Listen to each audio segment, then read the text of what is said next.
ऐसी परेशानी कि आप सोच नहीं सकते हो, सोच नहीं सकते हो।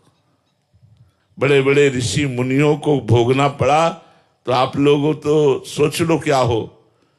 तो इसलिए महाप्रभु कह रहे मेरी कसम इह परलोक सकल सुख पावत। तुम विश्वास करो, इसलिए कसम दे करके कह रहे हैं कि इस लोक और परलोक के सारे सुख तुम्हें प्राप्त हो जाएंगे यदि आप भगवान का नाम जप करोगे, भगवान के गुणों का गायन करोगे। मणिगण पुंज ब्रजपति छाणत, हित हरिवंश कर गही कंचु। कीमती कीमती वस्तुओं को, जितने भी संसार के लोक परलोक के हैं, वो सब मायामय हैं। इनसे भगवान की तुलना थोड़ी हो सकती है। भगवान को छोड़ करके कह रहे ताई कबों भल कहाय न कोई, गुंजा ग्राही परसमणि खोई।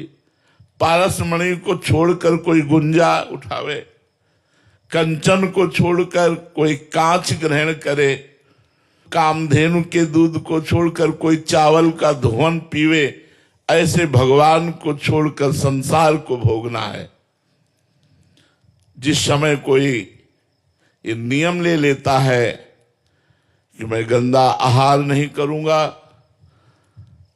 गलत आचरण नहीं करूंगा, शास्त्र और संतों के अनुसार चलूंगा और नाम जप करूंगा, तो कुछ समय बाद हो सकता है थोड़ा समय ज्यादा लग जाए पाप नष्ट होने में, उसके अंदर आनंद प्रकट होता है।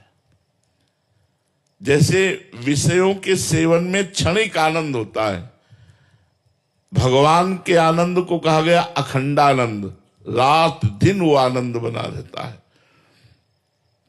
जब भगवदानंद जागृत होता है तब पश्चाताप होता है, ओह इतना जीवन बर्बाद कर दिया। अगर जानते कि ये सुख है तो बचपन से भगवान में लग जाते। इतना परमानंद का जब अनुभव होता है तो उसको एक पश्चाताप होता है कि इतने दिन व्यर्थ गए, अगर हमें सत्संग पहले मिल जाता तो मैं भगवदानंद में डूब जाता। तो जब भजन का आनंद मिलता है तब लगता है यार जीवन हमारा व्यर्थ चला गया। भगवदानंद उत्पन्न होते ही मनुष्य में ये लक्षण आ जाते हैं, कोई भी द्वंद्व उस पर प्रभाव नहीं डाल पाता। गर्मी सर्दी, मान अपमान, दुख सुख, लाभ हानि, जय पराजय, ये उसको प्रभावित नहीं कर पाते। किसी का संग उस पर रंग नहीं चढ़ा सकता। कोई भी वस्तु देखकर उसको कामना नहीं हो सकती कि ये वस्तु मुझे मिल जाए। सुख दुख में समान भाव, और कितना भी कोई उसे सताए वो क्षमा ही करेगा। कभी उसकी निंदा चुगली या उसको किसी तरह दंड देने की भावना ये नहीं। ये लक्षण है जब भगवदानंद प्रकट होता है। भगवदानंद प्रकट होते ही ब्रह्मा का भी भोग तुच्छ नजर आने लगता है। पद हैं जैसे यहां मुख्यमंत्री पद, फिर प्रधानमंत्री पद, फिर राष्ट्रपति पद, फिर पूरे विश्व का त्रिभुवन का सर्वश्रेष्ठ पद इंद्र पद, फिर उसके ऊपर प्रजापति पद, प्रजापतियों के भी ऊपर पद परमेष्ठी पद, जिसे ब्रह्मा का पद कहते हैं। जब भगवदानंद मिलता है तो ब्रह्मादि के भोग सब विषम लागत ताहि, नारायण ब्रजचंद की लगन लगी है जाए। जब भगवान का आनंद मिलता है तो ब्रह्मा के भी भोग तुच्छ नजर आने लगते हैं। जब तक हम विषयों के मोह में पड़कर अंधे हो रहे हैं और डट कर नाम जप नहीं कर रहे, तब तक हम सोच भी नहीं सकते कि भगवदानंद किसे कहते हैं। अभी आप विचार करके देखो भगवदानंद किसे कहते हैं, तो आपको समझ में नहीं आएगा भगवदानंद क्यों। विषय भोगों में रत मन बुद्धि है और डट कर नाम जप नहीं है, तो भगवदानंद की अनुभूति, भगवदानंद जब प्रकट होगा सब आनंद फीके हो जाएंगे, सब पद फीके हो जाएंगे और ये जन्म मरण का चक्र छूट जाएगा। ये दुख, ये चिंता, ये शोक, ये भय, ये अभाव, ये कामना, ये विषाद, ये सब नष्ट हो जाएंगे। भगवदानंद सत्य है, संसार के भोग असत्य है। सत्य को पाने के लिए एक बार कमर कस लो, जीवन सफल हो जाएगा। भोगों के पाने के लिए तो अनंत जन्म हमने लगा दिए, हाथ कुछ नहीं लगा। इस जन्म में भी मरोगे तो हाथ कुछ नहीं लगेगा, ऐसे ही जाता है। कोई कुछ लेके नहीं जाता, अपने अपने कर्म लेके जाता है, पाप कर्म या पुण्य कर्म या भजन। विषय रूपी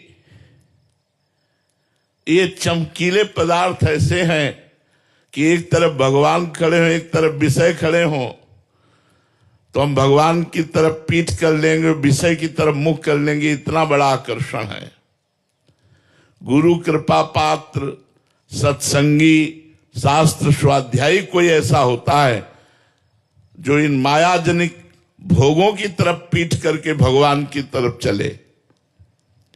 जिसने विषयों का मोह छोड़ दिया वो जीत गया, और जिसने विषयों का मोह पकड़ लिया वो हार गया। और हारने का मतलब फिर नया जन्म, पुनरपि जननम पुनरपि मरणम। अरे बड़ा कष्ट है यार, अभी आप लोगों को अनुभव में नहीं आ रहा, इसलिए बड़ा कष्ट है। अपने प्रतिपल उसे झेल रहे ना, तब लग रहा है यार ये लोग कितनी भूल कर रहे हैं, ये स्वस्थ होकर भजन नहीं कर रहे। भजन करके पाप कर्म को भस्म कर दो, तुम्हारा जीवन आनंदमय हो जाएगा। और नहीं, ये पाप कर्म जिस समय उपस्थित होता, पीड़ा प्रतिपल, भय प्रतिपल मृत्यु का ये कर्म।